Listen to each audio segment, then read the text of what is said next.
오늘 본문은 우리가 잘 아는 대로 나면서부터 소경된 자를 고치시는 본문입니다. 이 모습 가운데 우리가 세 가지 주님의 마음을 좀 배울 수 있습니다. 그 첫 번째는 영혼을 긍휼히 여기는 마음이다. 따라합시다. 영혼을 긍휼히 여기는 마음. 나면서부터 소경된 자를 만나서 제자들이 예수님께 질문하는 본문이 오늘 본문의 출발점입니다.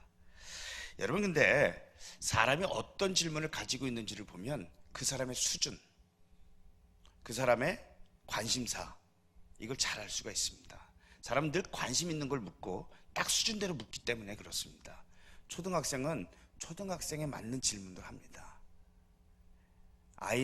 아이에게는 아이가 묻는 질문 중에, 아빠, 초등학생 아이가 1학년이가 와서 인생이 뭐야? 그거 얼마나 징그러워요. 아이는 아이 같은 질문을 해야 아이입니다.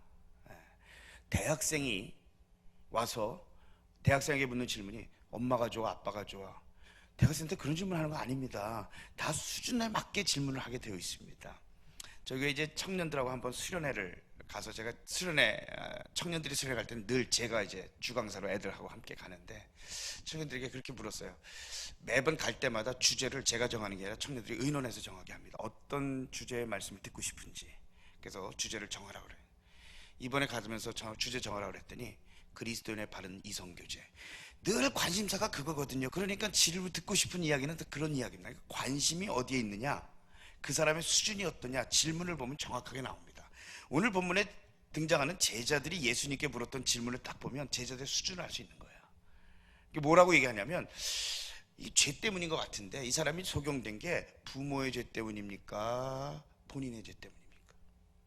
결국 이 말 속에 숨어 있는 건 뭐냐면 정죄예요, 정죄. 어쨌든 죄를 졌으니까 네가 이 모양 이 꼴이지, 과거에 무슨 죄 때문에 네가 이 모양 이 꼴 아니냐, 이거거든요. 성경에 보면 이런 사상들이 얼마나 짙게 나타났는지 몰라요. 욥기서 말씀이 대표적이잖아요. 여러분, 가진 건 뭐든 다 잃고 사랑하는 가족들까지 잃고 신음에 지쳐있는 그 사람에게 찾아가서 해야 할 일이 뭐예요? 저는 아직도 목사지만 제일 힘든 게 어떤 거냐면, 정말 사랑하는 가족을 잃었을 때, 혹은 가지고 있는 모든 것을 잃었을 때 옆에 가서 그 사람 옆에 가서 해줄 이야기가 참 없더라고요. 그렇지 않아요? 아유, 다 하나님의 뜻이야. 그래요? 그럴 땐 말이 필요 없잖아요. 그냥 같이 가서 함께 울어주고 손잡아주고 옆에 있어주는 거. 욥의 친구들도 마찬가지예요. 무슨 말이 필요해요? 그냥 가서 옆에 앉아 있어주면 되는 거지. 근데 그걸 왜 그런지 분석해서, 네가 이런 건 하나님 말씀을 순종 안 했기 때문에 이런 거야, 너 회개해. 여러분, 이게 현재 일들을 바라보면서 자꾸 과거의 것을 이야기합니다. 제자들도 마찬가지예요. 제자들 당시의 상황도 마찬가지예요. 문둥병자들은 천혜의 질병, 하나님 앞에 뭔가 잘못했기 때문에 질병이 왔다 싶어서 문둥병자들이 들어오면서부터 본인은 부정하다 들어오고, 사람들은 그걸 손가락질하고 돌팔매질하고. 여러분, 우리가 알아야 될 중요한 사실은 이 정죄하는 거, 이게 타락한 인간의 본성입니다. 이게 사람들이 모여서요, 다른 사람 칭찬하면서 밤새는 일은 굉장히 어려워요. 아, 그 사람 정말 좋은 사람이야. 그럼 그 다음 별로 할 말이 없어. 그죠? 아우, 신실해. 그러고 나면 별로 할 말이 없어. 근데요, 누구 욕하면서 밤새는 밤새요. 인간이 말이야 뭐 이러면서 나라를 욕하고, 뭐 하여튼 위정자들 욕하고, 목사님도 욕하고, 하여튼 뒷담화 하면서 밤새는 일은 별로 어렵지 않은데 칭찬하면서 밤새는 일은 너무 어려워. 이 타락한 본성을 붙들고 있는 게 악한 영입니다. 사탄에 대해서 정의하기를, 많은 사탄에 대한 정의 중에 하나가 뭐냐면 정죄하는 영이다, 그렇게 말합니다. 자신에 대해서는 무한정 관대한데 다른 사람들을 향해서는 날카롭게 비판하고, 다른 사람을 향해서는 무자비할 만큼 냉정하게 정죄하는 모습들을 보게 됩니다. 근데 우리 주님의 마음은, 주님의 마음을 소유한 교회가 품어야 될 마음은 정죄하는 마음이 아니라 긍휼히 여기는 마음입니다. 예수님께서 이런 제자들의 질문에 3절에 보니까 이렇게 말합니다. 이 사람의 죄를 지은 것도 아니요 그의 부모가 죄를 지은 것도 아니다. 무슨 얘기예요? 정죄하지 마. 니들이 생각하는 것만큼 그 죄가 원인이 아니야 라고 말하는 겁니다. 정죄가 아닌 긍휼히 여기는 마음, 이 마음을 품은 교회에서 늘 버릇처럼 해야 되는 이야기가 있어요. 따라합시다. 그래도 많이 변했어. 옆에 사람 이렇게 보시고 얘기해 주세요. 그래도 많이 변했어. 이게 긍휼히 여기는 마음의 출발입니다. 제가 전도사 시절에 인천에 있는 한 교회에서 전도사로 봉사 섬겼을 때 일이에요. 권사님 한 분 계신데 동네 유명한 싸움꾼이야. 하여튼 구멍가게를 하나 하시면서 이런 시비 걸어 싸우고 저런 시비 걸어서 싸우고, 그래서 그 동네 사람들이 이렇게 지나갈 때 구멍가게 이렇게 들여다보고 할머니가 지금 심기가 불편한지를 먼저 살펴요. 그래서 시비 안 걸리려고 심기가 불편하면 돌아가요. 하여튼 동네 유명한 싸움꾼이셨어요. 그런데 재밌는 건 새벽기도, 철야기도, 전도 한 번도 안 빠지죠. 그래서 새벽기도 와서 슈하고 기도하고 가서 싸우는 거야. 그래서 제가 보면서 마음이 너무 불편했어요. 그래서 목사님에게 얘기했어요. 목사님, 정말 어떻게 저럴 수가 있죠? 정말 저분 때문에 사실은 전도길이 막히는 것 같아요. 목사님께 얘기했더니 목사님이 이전사 함부로 얘기하지 마. 그래도 많이 변했어. 그래서 얘기를 해주신대요. 이분이 어떤 분이냐면 살인미수로 경찰서에 갔었는데 누굴 살인미수 했냐면 남편. 부부싸움을 하고 나서 남편이 잠들었는데 그 잠든 남편을 프라이팬으로 머리를 3번인가를 가격해서 기절시켰어요. 그리고 아들이 신고해서 경찰서에 잡혀갔었대요. 과거가 진짜 화려하시더라고요. 그런 분이 그냥 싸움하는 정도는 많이 변했다는 거예요. 여러분, 우리가 긍휼히 여기는 이 마음, 제자인 우리들에게, 주님을 따라가는 우리들에게 긍휼히 가진 마음을 소유하라고 하는데 그 이유가 뭐냐? 여러분, 우리가 지금 이 땅을 살아가면서 영적인 소경들이 우리 주변에 얼마나 많아요. 빛이신 주님을 발견하지 못한 채 여전히 어둠 속에 살아가고 있는 그 수많은 사람들을 고칠 수 있는 유일한 방법, 그것은 그들을 긍휼히 여기는 마음부터 시작해야 합니다. 긍휼히 여기는 마음이 사라지면 제자들처럼 판단과 정죄만이 남게 됩니다. 내가 자기한테 어떻게 했는데, 사람이라면 좀 양심도 있어야지. 여러분, 우리 속에 정죄의 마음이 든다면 우리가 이 긍휼히 여기는 마음을 달라고 주님 앞에 좀 기도해야 합니다. 왜냐하면 여러분 생각해 보세요. 주님께서 우리를 긍휼히 여겨주시지 않았다면 여기 중에 우리 중에 구원받을 사람이 누가 있어요? 내가 얼마나 철저한 죄인임을 다 아시면서도 불구하고 주님은 우리를 긍휼히 여기셨어요.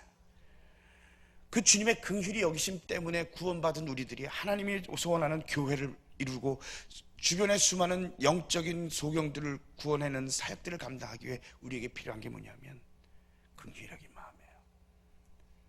내 속에 혹시 믿음의 형제들을 향해, 자매들을 향해, 내 사랑하는 목원 식구들을 향해, 혹은 변하지 않는 VIP들을 향해 정죄하는 마음이 들거든 하나님 앞에 엎드려, 하나님, 주님의 마음, 긍휼히 여기는 마음, 긍휼히 여김을 받은 자답게 내 속에도 긍휼히 여기는 마음을 주옵소서. 그렇게 기도함을 통해 정말 하나님이 소원하는 긍휼히 여기는 마음으로 가득 찬 우리 만나교회가 되길 주님의 이름으로 소원합니다. 두 번째, 이 사건을 바라보면서 또 한 가지 배우게 되는 주님의 마음이 뭐냐? 그것은 미래의 소망을 바라보는 마음이에요. 따라합시다. 미래의 소망을 바라보는 마음. 소경을 바라보는 제자들의 시각을 가만 보면 현재에서부터 시작해서 과거로 향합니다. 뭔가 죄를 지었기 때문에, 과거에 어떤 죄를 지었기 때문에 오늘 이런 결론을 낳게 된 것이다. 근데 여러분, 이게 신앙생활하는 우리들에게도 자주 발견할 수 있는 일이에요. 뭔가 잘 안 풀리면 내가 무슨 죄를 졌나? 물론 하나님과의 관계가 멀어지고 죄를 지은 것 때문에 오늘 이런 결과를 나올 수 있어요. 그렇다면 하나님 앞에 통회하고 자복하고 회개해야 합니다. 근데 여러분, 오늘 일어나는 모든 일을 과거의 죄와 결부시키고 과거의 것과 결부시키는 건 굉장히 위험합니다. 이게 바꿔 말하면 뭐냐면, 오늘 내가 이만큼 살 수 있는 거, 오늘 내가 그래도 잘 먹고 잘 쓸 수 있는 거, 이건 그래도 내가 과거에 잘한 것 때문이다. 그래요? 우리는 하나님의 은혜 아니면 살아갈 수가 없는 존재들이에요. 내가 숨 쉬는 것조차 하나님의 은혜예요. 내가 살아있으면 전적인 하나님의 은혜예요. 내가 뭘 잘났다고, 내가 뭘 잘해서 하나님 앞에, 그거 아니잖아요. 그냥 주심이 감사한 거고, 그냥 내가 있음이 감사한 거고. 여러분, 바리새인들이 가진 생각 보면요, 딱 이거예요. 좋은 환경 속에 좋은 가문에 태어나서 재물에 어려움 없이 살아가면서 그 교만함을 가지고 하나님, 내가 저 바리새인들과 같지 않음을 감사. 여러분, 우리 신앙 속에 이런 교만이 있으면 안 된다는 거예요. 세상의 시각이 다기를. 여러분, 예수님을 찾아온 부자 청년 한번 보세요. 야, 율법을 좀 지켜. 야, 내가요 어렸을 때부터 그거 다 지켰던 거. 그 교만함. 네 가진 거 다 팔아서 가난한 사람들 주고 날 따르라. 하나님은 그 중심을 정확하게 꿰뚫어 보신 거예요. 세상의 시각은 늘 과거를 말합니다. 과거의 죄, 과거의 죄, 과거의 죄. 그러다 못 찾으면 어디까지 가냐면 전생에. 그러나 왜? 전생에 대해서 아는 사람이 아무도 없잖아요. 전생의 죄를 전제 어떻게 알아요? 그러니까 당신이 전생에 진 죄 때문에 지금 이렇게 고통. 그따위 말에 이 현혹되는 이유가 뭐냐면 이 점쟁이들, 여기 주변에 많지, 점쟁이들 얘기가 다 그거잖아요. 전생에 그거 살풀이 해야 된다고 그러고, 집에 사과나무 있지? 없는데요? 있으면 큰일 날 뻔했어. 뭐 이런 거. 왜 자꾸 과거를 자꾸 얘기하고 과거를 가지고 현재를 대입하냐. 근데 주님의 마음은 어떠냐면, 주님의 마음은 그거 아니에요. 주님의 마음은 현재에서부터요 미래를 바라보십니다. 3절 말씀을 보면 이렇게 말하고 있어요. 3절 같이 한번 읽어볼까요? 시작.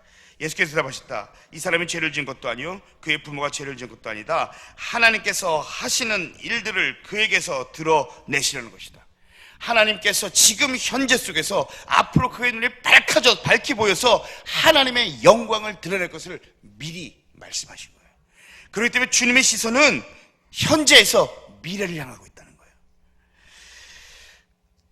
2012년도에 우리 아이가 미국에서 태어난 다음에 처음으로 한국에 데리고 온 게, 미국에 데려온 게 2012년도였어요.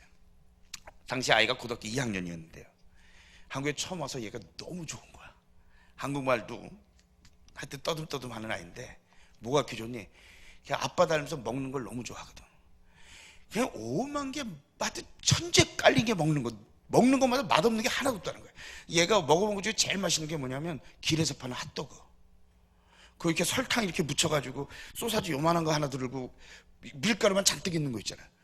그걸 먹어보더니 미국서 먹어보는 어떤 음식보다 맛있대. 제가 보기엔 그렇게 맛이 없는데 하여튼 한국 음식은 뭐든지 다 맛있다는 거예요. 진짜 맛있다, 진짜 맛있다. 하여튼 한국 왔다가 2주 있다 갔는데 몸무게가 9kg가 들어가지고 왔어요. 얼마나 먹었는지 하여튼 걔 음식값 되느라고 돈이 고갈될 정도였어요. 근데 하여튼 너무 좋아했어요. 그런데 그랬더니 나 한국에서 태어났으면 좋을 뻔했다고. 한국이 너무 좋다고 그러더니 미국으로 돌아가기 바로 전날 이틀 동안을 사촌 형님 댁에서 묵고 미국으로 돌아갔어요. 근데 사촌 형님 댁 갔는데 그 집에 고3짜리 여고생이 하나 있었어요. 고3짜리 여고생이. 근데 얘가 저녁에 9시쯤 돼서 학교 야자 끝나고 와. 그리고선 늦은 저녁을 먹더니 또 나가. 아이 생각은 자기보다 1살 위에 누나하고 재밌게 놀 생각하고 왔거든. 근데 저녁에 9시에 오더니 밥 먹고 또 나가. 어디 가는 거예요? 학원 가더라고요. 무슨 학원을 그렇게 늦게 가는지 모르겠어요. 그러더니 12시가 넘어서 들어와. 그러더니 아이가 굉장히 심각해졌어요. 우리 아이가. 그러더니 저보고 물어봐요. 매일 저렇게 공부해? 그렇게 물어보는 거예요. 그래서 제가 Of course, even Sunday. 당연하지. 주일도 저러고 공부해. 얘가 되게 심각해서 돌아가는 비행기 속에서 제 손을 꼭 잡더니 아빠 미국서 나와줘서 고마워요. 나 저렇게 공부하면 죽을 것 같아요. 수험생도 얼마나 힘들어요. 저도 한국에서 수험생 시절을 겪었지만 얼마나 힘들어.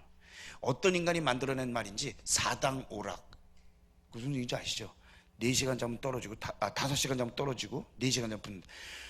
하여튼 얼마나 고난의 연속이야. 그런데 그 고난이 걔가 지은 과거의 죄 때문에 그래? 네? 아니잖아요. 그 고난의 시간들을 겪는 이유는 입시에 좋은 성적 가지고 미래의 영광을 위해서 하는 거잖아요. 잘 몰라요? 그런 거잖아요. 과거의 죄 때문이 아니에요. 걔가 지금 당하고 있는 그 일들을 겪은 후 앞으로 입시에서 자기가 원하는 대학에 가기 위해서 그 어려움들을 겪는 거거든요. 여러분, 때때로 하나님께서 우리에게 주시는 고난과 어려움의 시간들이 있어요. 모든 그런 것들에 대해서요, 하나님이 주신 시기가 거치고 나면 터널을 통과하고 나면 그 터널 끝에 찬란한 출구가 있다는 사실을 우리는 결코 잊어서는 안 됩니다. 여러분, 우리가 그리스도 안에서 한 형제되고 한 자매되고 목장을 이루면서 목장 안에서 바라봐야 될 게 뭐냐면 지금 그 사람의 삶의 상태가 아니에요. 도대체 전도를 해도 이 인간이 도대체 예수를 영접할 것 같지도 않고 이 인간이 도대체 그거 말고요, 전도하면서 우리가 가져야 될 생각은 그가 언젠간 내가 그랬던 것처럼 예수님을 자신의 삶의 구세주와 주님을 감격적으로 영접할 미래를 바라볼 수 있다면 지치지 않고 전도할 수가 있어요. 목장에서 섬기고 있는 그 사람, 말도 지지리도 안 되고 삶의 변화가 지지리로 일어나지 않고 집회에 있다고 한번 오자고 그랬더니 지지리 오지도 않고, 여러분 지금의 모습이 아니고요, 그가 성령님의 온전히 붙들림을 받게 되어서 정말 하나님께 온전히 쓰임받을 미래를 바라보며 지금 그를 꾸준히 섬겨주는 거예요. 이 왼수 같은 남편, 어떻게 그냥 맨날 고기를 만들 술만 먹고 들어와서 난리치고, 지금의 모습 보면 한심하죠.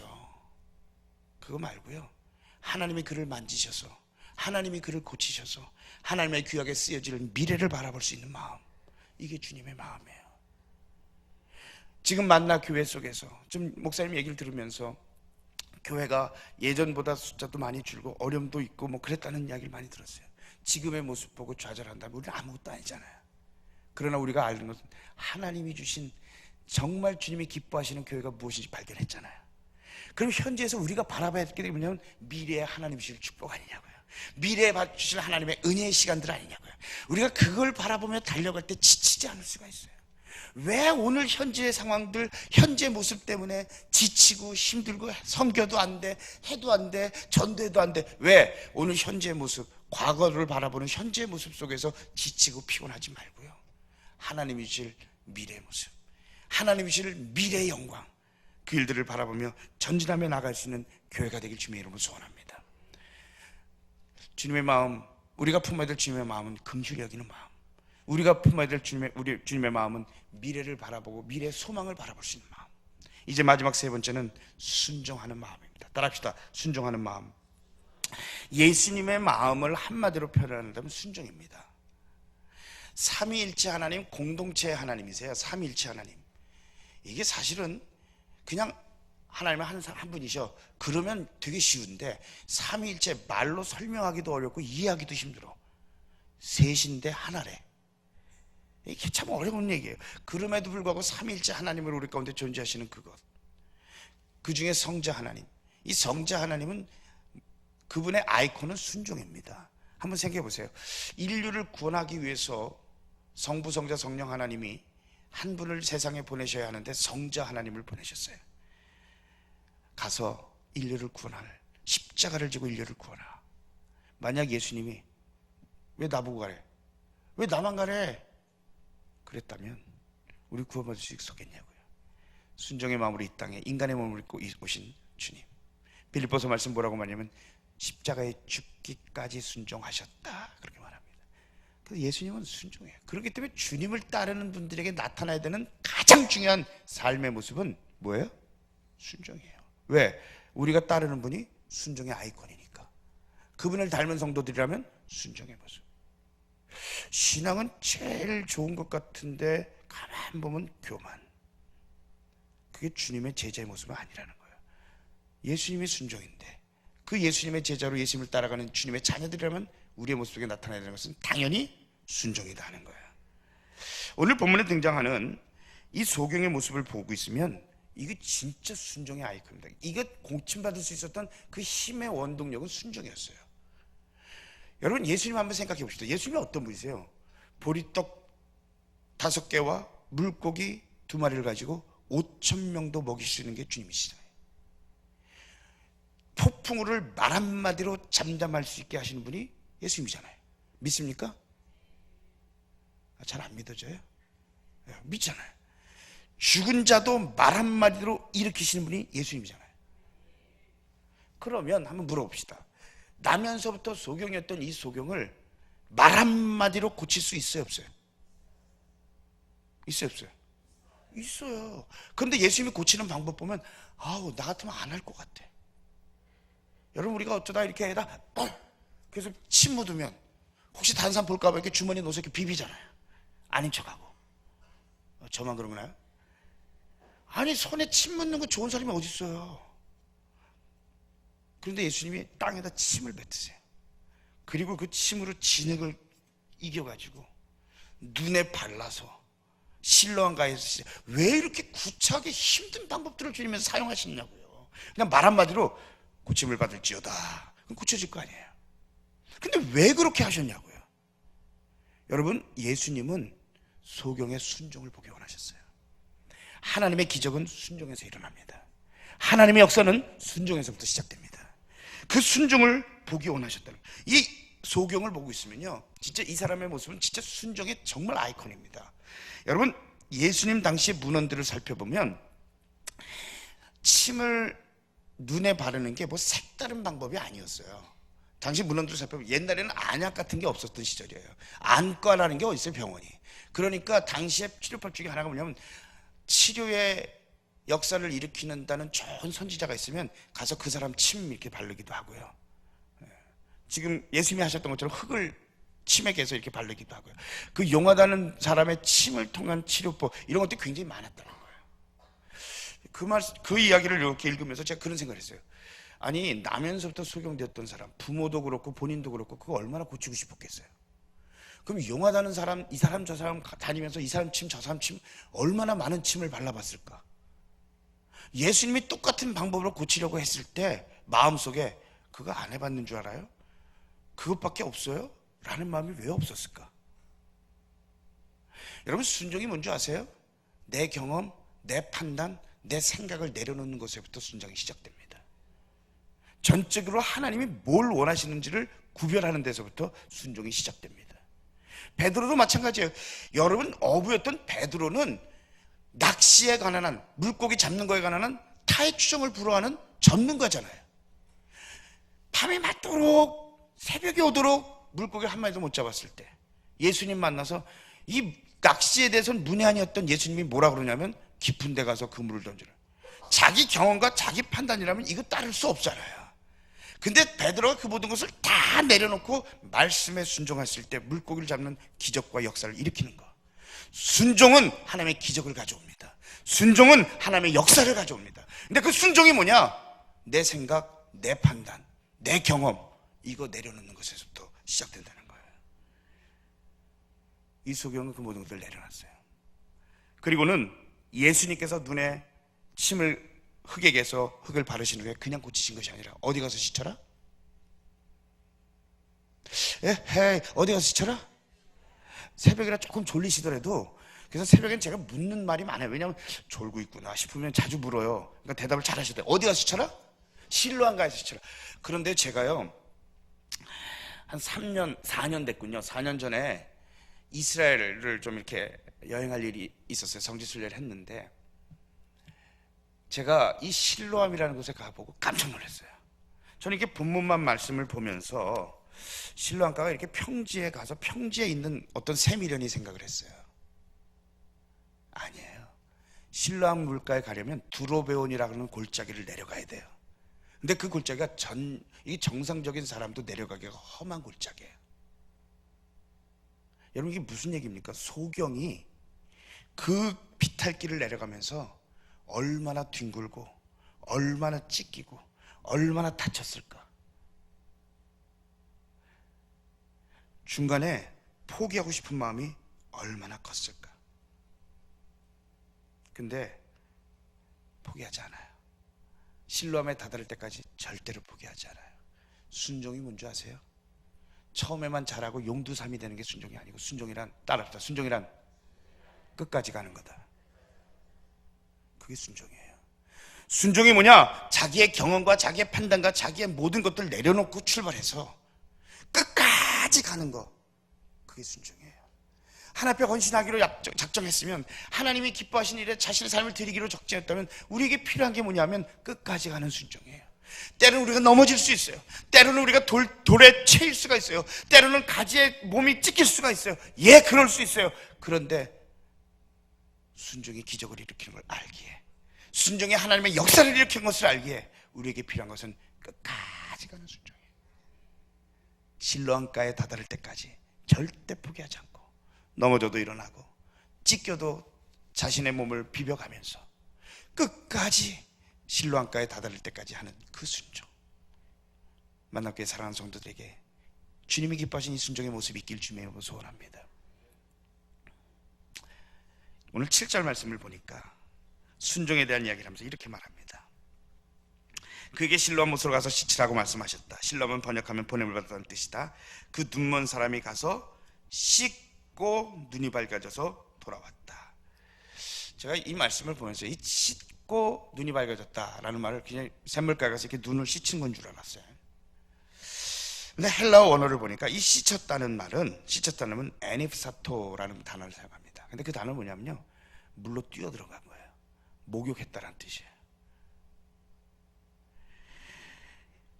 반신반의하는 만으로 이루어질까 말까, 이루어질 수 있을까? 여러분, 그거 아니고요.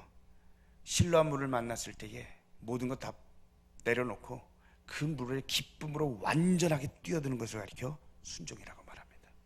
순종은 한 발 세상에 내놓고 한 발 밖에 내놓고 간 보고 따라가는 것이 순종이 아니에요. 순종은 전적인 헌신이 순종이에요. 여러분, 순종은 내가 좋을 때, 나 편할 때 하는 순종, 그건 누구든지 합니다. 그런데 내 상황이 안 될 때, 내 형편이 안 될 때, 그런데도 하나님은 그것을 하라고 할 때, 그거 할 수 있겠냐고요. 하나님 말씀에 힘입어 전적으로 뛰어들어가는 거, 그게 순종이라는 거예요. 저희 교회 목자님 이야기를 하면서 오늘 말씀을 좀 마치려고 합니다. 저희 교회 목자님 한 분이 목장을 하면서 하여튼 영혼권이 활발하게 일어났어요. 그래서 목장이 되는데 원베드룸 아파트에 사는 목자님이신데요, 이 목장 식구가 어른이 12명, 아이가 18명. 어른이 12명, 아이가 18명. 합계 몇 명? 30명. 목장 식구가. 집은 원베드룸 아파트. 제가 그 목장에 방문을 했는데요, 이 음식이 입으로 들어가는지 코로 들어가는지 구분이 안 돼. 정신이 하나도 없어요. 그 18명 되는 아이 중에 제일 큰 아이가 5살. 어떨지 상상이 되세요? 지들끼리 치고받고 싸. 한 놈 빽빽 울면서 와서 엄마한테 일러. 그럼 가서 다 이게 하고 나면 또 딴 놈이 또 빽빽. 정신 정말 하나도 없어요. 그 중에 우리 교회 아이들 중에 제일 괴상한 녀석이 하나 거기 있어요. 저희가 어른들이 앉아서 이렇게 예배를 드리는데, 어른들이 앉아서 하는데 한 명씩 돌아가면서 뒤통수를 치는 거예요. 어른들 뒤통수를 딱 치고 귀에다 대고 미워. 그 옆에 사람도 딱 때리고 미워. 근데 지 엄마만 머리 쓰다지면서 예뻐. 목사인 저도 예외가 없었어요. 한 대 두드러 맞은 거야 애한테. 빡! 미워. 승질이 부글부글 나는데 한 바퀴로 끝나는 게 아니라 두 번째 바퀴가 또 돌아가는. 딱 미워. 부모가 그 정도 되면 못하게 해야 되는 게 당연하지 않아요? 아니, 목사 뒤통수를 친, 제가 목사가 뒤통수 맞아본 게 그때 처음이었어요. 그 정도 되면 말려야 되잖아. 근데 웃고 있어. 잘한다고. 하하하. 애가 미운 게 아니라 그 엄마가 미운 거야 그때부터. 야, 12명 어른들을 한 명씩 돌아가면서 딱 미워. 딱 미워. 2대 맞고 나니까 한 대만 더 쳐봐라. 한 대만 더 쳐봐라. 다행히 2바퀴에서 멈추더라고요. 그런 환경 속에서 이 목장을 하는 거야. 그런 환경에서. 이거 얼마나 정신없어요. 그런데 그런 속에서 VIP가 하나가 또 탁 컨택이 됐어요. 아뿔싸, 이 집에 애가 넷. 거기다가 한국에 있는 언니네 아이들을 미국에서 공부시켰다고 2를 데려다 놨어. 도합 애가 6. 자, 그러면 애가 18에다 6을 더하면 몇 명이에요? 24. 예수님의 제자 2배수예요. 그러니까 목자님하고 목녀님하고 멘붕이 된 거예요. VIP를 주셔서 감사는 한데, 와, 이게 도대체 어떻게 해야 될지 감이 안 잡히는 거예요. 그래서 기도하면서, 그래, 그냥 관계만 잘 유지하고 한 3개월만 버티자. 그리고 우리 목자 이제 분가시킬 때 애들을 될 수 있으면 저쪽으로 많이 떼서 보내고, 그 다음에 이 VIP를 초대하자. 그럴듯해야 하네요. 그때 하잖아요. 네, 그래서 그렇게 하기로 하고 일주일에 한 번씩 밥도 먹고 일주일에 한 번씩 만나 밥도 먹고 커피도 마시고 그러면서 관계만 계속 유지만 하고 있었어요. 목장에 초대할 엄두가 안 나는 거야. 그런데 만나기로 한 날 하루는 한 2달 정도가 지났을 때인데 만나기로 한 날 약속 장소에 이 VIP 자매가 안 나왔어요. 전화를 해도 안 받아. 아이고 또 무슨 일이 있나 보다. 집으로 찾아갔는데 집에도 없어. 문을 안 열어주는 건지 집에 없는 건지. 그리고 그때부터 계속 컨택을 했는데 컨택이 안 돼. 그리고 한 사흘 정도가 지나고 나서 전화를 했더니 남편이 받아요. 누구누구 언니하고 만나기로 했는데 약속했는데 안 나오셔서 전화했어요. 그랬더니 한 얘기가 예, 우리 아내가 나흘 전에 죽었습니다. 뇌동맥류라는 게 있어요. 이렇게 양쪽에 뇌가 막히면서 풍선처럼 부풀어 올라서 그냥 두면 나중에 터지는 거. 그래서 자다 말고 뇌동맥류로 갑자기 급사한 거예요. 이 목자님하고 목녀님하고 와서 그 이야기를 나누고 거의 한 달 이상을 폐인처럼 지내더라고요. 하나님이 한 영혼을 내게 맡겨셨는데 내 형편 바라보고 내 상황 바라보고 질질 끌고 복음제도 전하지 못하고 예수님 전하지 못한 채로 그렇게 죽어버린 모습들을 바라보면서 목사님, 하나님의 그 피를 저에게서 찾으면 어떡해요? 하나님 붙이신 그 영혼을 제가 놓쳤어요. 목사님 어떻게 하면 좋아요? 제가 붙들고 위로하면서 아니야 목사님. 그래도 목사님, 목녀님 만나면서 예수님 얘기하고 복음에 대해서도 이야기 나눴잖아. 그 사람이 그것조차 들을 수 없는 기회가 얼마나 많았는데 수고했다고 하나님 칭찬하실 거야. 걱정하지 마. 그런데도 그게 편안해지지가 않아. 한 달 이상을 거의 폐인처럼 지내는 모습들을 보면서요, 제가 그 목자님 보면서 저는 나름대로 그런 목자를 가진 목사로 한번 감사했어요. 왜냐하면 내 주변에 하루에도 얼마나 많은 사람들이 죽어요. 신문 보고 있으면 얼마나 많은 사람이 하루에도 죽어요. 근데 그 사람들 바라보면서 안타까워하고 그 사람들 바라보면서 눈물을 흘려본 적이 우리가 있나요? 하나님이 우리에게 맡기신 영혼 때문에 가슴 아파하고 그 영혼을 주님 앞으로 인도하지 못했다는 것 때문에 눈물을 흘려보고, 우리가 이런 신앙생활을 한다는 게 이게 얼마나 큰 축복이에요. 그래서 그 목자님 바라보면서 계속 한 달 동안 목자 만나 격려하고 위로하고, 밥 사느라고 돈도 많이 들었어요. 밥도 사고. 그러면서 같이 위로하면서 그 목자님을 바라봤어요. 순종이 뭘까요? 하나님 아직 형편이 안 돼요. 내 상황 잘 아시잖아요. 여러분, 하나님이 우리를 모르세요? 하나님이 어떤 일에 우리에게 순종하라고 할 때 우리를 모르셔서 부르셔요? 네 형편, 네 상황 내가 다 안다. 그 상황 속에서 순종할 때 하나님의 기적이 일어나고, 그 상황 속에서도 불구하고 내 판단을 기준으로는 도저히 안 됨에도 불구하고, 내 생각과 전혀 다르고 내가 생각이 안 됨에도 불구하고 하나님 말씀에 순종하고 나갈 때 거기서부터 하나님의 역사가 일어나는 겁니다. 사랑하는 모든 성도들의 삶 속에 이 진정한 순종의 역사가 있기를 주님의 이름으로 소원합니다. 말씀을 정리합시다. 정말 주님의 소원을 이루어드리는 교회가 되기 위해서는 교회가 주님의 마음을 품어야 합니다. 영혼을 바라보되 긍휼히 여길 수 있는 마음, 지금의 모습에 실망하는 것이 아니라 미래에 있을 그 축복을 바라보는 마음, 내 생각을 내려놓고 끝까지 전적으로 순종할 수 있는 마음, 이 마음을 통해서 정말 하나님의 역사를 이루어가는, 하나님의 소원을 이루어가는 만나교회가 되기를 주님의 이름으로 축원드립니다. 기도합니다.